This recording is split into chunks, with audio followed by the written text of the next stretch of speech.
Hello again. I hope you're ready for some more crafting with Kristen. Today's crafts feature the story of the disciples on the road to Emmaus, who met Jesus even though they didn't realize at first until it was him, until after they had spoken with him and their eyes had been opened. So we're going to make a couple crafts today that feature that story. The first one we're going to do is going to sort of be a fun little way of acting out the story in craft. So we're going to start with a piece of paper, construction paper, cardstock, preferably a little bit thicker for our base. And then we're going to kind of make the scene so that we can act it out. You'll see what I mean momentarily. So we're going to start here, and we're going to draw sort of a background here. And we're going to draw a little road.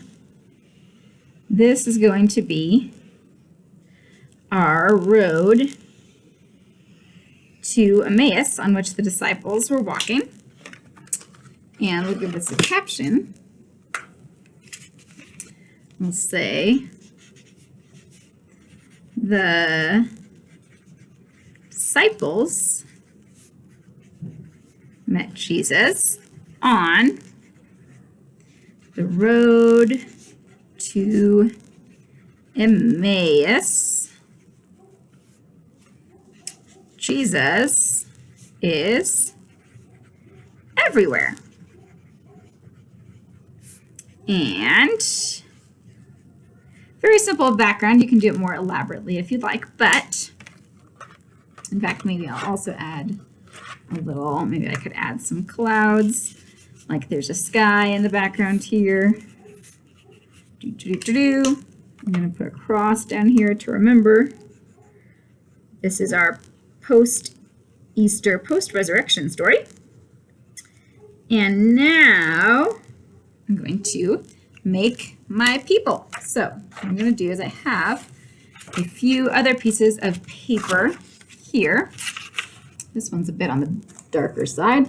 Maybe let's not have a human made out of that dark green. So I'm going to have these little puppets. They're going to be little popsicle stick puppets. And I'm going to kind of cut out just a little dome figure.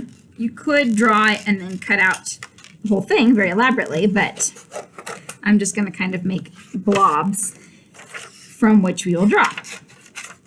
So I'm going to cut. They don't have to be exactly uniform in size because people aren't exactly uniform in size. But here are my 3 people. And now I'm going to draw on them. So we'll just add some features. Of course, you are welcome to get very creative and elaborate with this. I'm going to try and do kind of a fast job. It's because we don't have all the time in the world here. But we're going to draw 3 people, one of whom is meant to actually be Jesus, but it doesn't necessarily have to look like our typical image of Jesus, because after all, the disciples didn't recognize him right away. So maybe he was not entirely recognizable, or he closed their eyes. We're really not sure about all that. But anyhow, we have one person there, and another person here. Like most men in the Bible, we picture having beards. I'm not sure not all of them did, but, you know, they didn't have shaving cream back then. They didn't have razors, so they probably mostly had beards. I don't know. Yeah, that guy's arms are clearly too long for his body, but you get the idea. We're just doing a quick job there. So here's our disciples. If you want to label them, call one of them Cleopas, you could. Or you can just draw their little faces here. This guy is going to be my non-bearded guy, and he's kind of contemplating this whole situation here. But here they are going down the road. Now, what you're going to do is you're going to put each of these people on a popsicle stick, because like I said, they're going to become little puppets. You could do this with glue or tape. At the moment, I'm going to use tape because I don't have to wait for it to dry. And then we're going to, I'll show you how we're going to attach these into the story.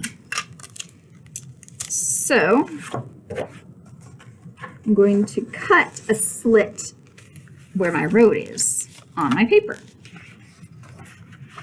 I won't, of course, go all the way to the edge of the paper. Kind of cut a little hole, make a slit just big enough for those popsicle sticks to go in. So it just needs to be one little slice here. And then what we do is we start to tell the story. And we talk about how Jesus isn't in the right way. We talk about how the disciples were going down the road, and then we can make them walk. Here's your buddy.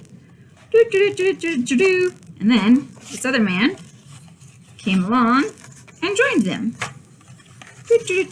And then he started talking to them. So this is a fun, interactive way to tell the story and reenact and talk about the story as you are making your craft and remembering Jesus on the road to Emmaus. So that is number one.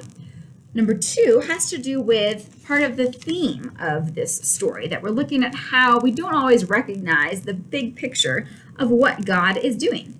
And we kind of have to trust that God is doing something wonderful and that he knows what he's doing, even though we don't always recognize that. So next thing we're going to do is we're going to make a puzzle. So for this, I'm going to use a paper plate just because it's very nice and sturdy. If you have like a piece of cardboard, you can draw a picture and then paste it onto the cardboard. That might work well as well. But the paper plate is just a little sturdier than plain paper. Plain paper is kind of flimsy for puzzle making, but whatever suits you best. So we're going to start here by making a picture. And I'm going to give this a caption also. So I could say something like, God has a plan. And then we could say, he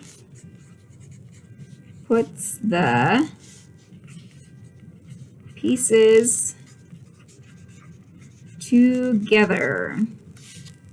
And now as far as what you're drawing on here, it could be really whatever you prefer. So we might have, maybe I'll do something like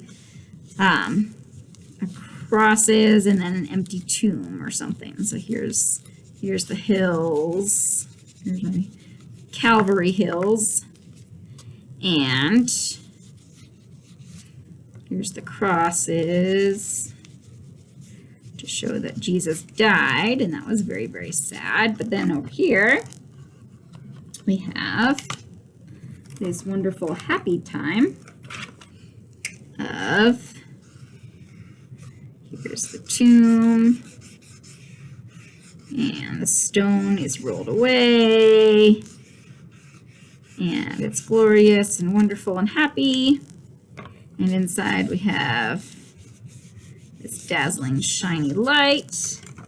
Just roll with it, it's great.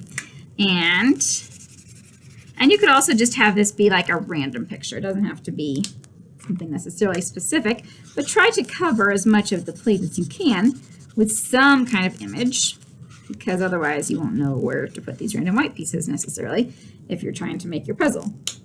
So we could have just some different kinds of things. You could put your name on it, of course, the child's name. Maybe I'm going to draw a Bible. Here's the Bible. And really, that's the Bible. Let's draw another Bible. Maybe I could even do a butterfly, like the theme of Easter and new life. Obviously, your possibilities are very open here.